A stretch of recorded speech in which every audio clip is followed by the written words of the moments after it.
হবিগঞ্জে নির্বাচন যতই ঘনিয়ে আসছে ততই উত্তপ্ত হয়ে উঠছে নির্বাচনী পরিবেশ। প্রার্থীরা ব্যস্ত সময় পার করছেন। সকাল থেকে রাত পর্যন্ত চলছে গণসংযোগ, উঠান বৈঠক ও পথসভা। এতে পুরো জেলা জুড়ে সৃষ্টি হয়েছে প্রাণবন্ত নির্বাচনী আমেজ। হবিগঞ্জ সদরে আল মদিনা জামে মসজিদের সামনে থেকে বিস্তারিত জানাচ্ছেন আমাদের হবিগঞ্জ প্রতিনিধি আল আমিন খান। আল আমিন, হবিগঞ্জের মানুষ কেমন প্রার্থী চায় এবং আহ, প্রার্থীদের আশ্বাসে তারা কতটুকু সন্তুষ্ট? যেমন বলছিলেন আসলে হবিগঞ্জে যখন থেকে প্রতীক বরাদ্দ দেওয়া হয়েছে আর প্রচার প্রচারণা যখন থেকে শুরু হয়েছে তখন থেকে কিন্তু প্রার্থীরা ব্যস্ত সময় পার করছেন।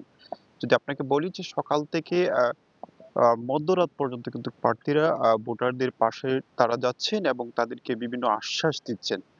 সব মিলিয়ে যদি বলি যে আপনাকে হবিগঞ্জে একেবারেই জমজমাট হয়ে উঠছে। যত সময় গড়িয়ে আসছে নির্বাচনীয় যে ময়দান সেটি সেটি গরম হচ্ছে।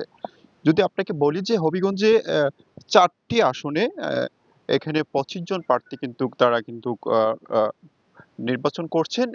এরই মধ্যে আ বিএনপি থেকে রয়েছেন হবিগঞ্জ ১ যিনি ডাক্তার রেজা কিবরিয়া এবং হবিগঞ্জ ২ ডাক্তার সাখাওয়াত হোসেন জীবন এবং হবিগঞ্জ ৩ রয়েছেন ফয়সাল চৌধুরী এবং হবিগঞ্জ ৪ রয়েছেন যেমন আলহাজ গোজ রয়েছেন এবং রয়েছেন বাংলাদেশ জামায়াতে ইসলামী প্রার্থীরা রয়েছেন। আসলে কিন্তু সবাই কিন্তু ব্যস্ত সময় পার করছেন। আমরা যদি বলি যে হবিগঞ্জে যে ৯ টি উপজেলা রয়েছে সেই ৯ টি উপজেলার আ যে আ অ অনেক গ্রাম অঞ্চল রয়েছে, সেই গ্রাম অঞ্চলে গিয়েও কিন্তু প্রার্থীরা কিন্তু তারা কিন্তু সবসময় ভোটারদের কাছে গিয়ে তারা কিন্তু ভোট চাচ্ছেন।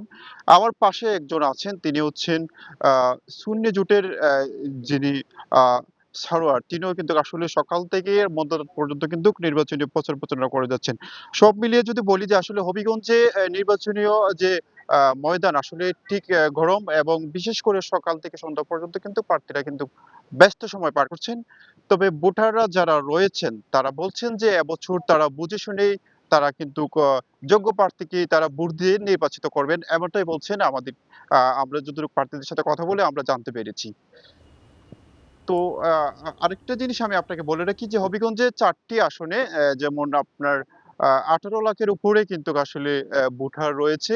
সেই ভোটারের যে চাওয়া, সে চাওয়াটি হচ্ছে এই এলাকায় যারাই ১ম নির্বাচিত হন তারা কিন্তু শুধু আশ্বাস দেন। কাজের বেলায় আসলে কিছুই করেননি। তাই ভোটাররা কিন্তু তারা এবছর বুঝে শুনেই নির্বাচিত করবেন এমন প্রার্থীদেরকে।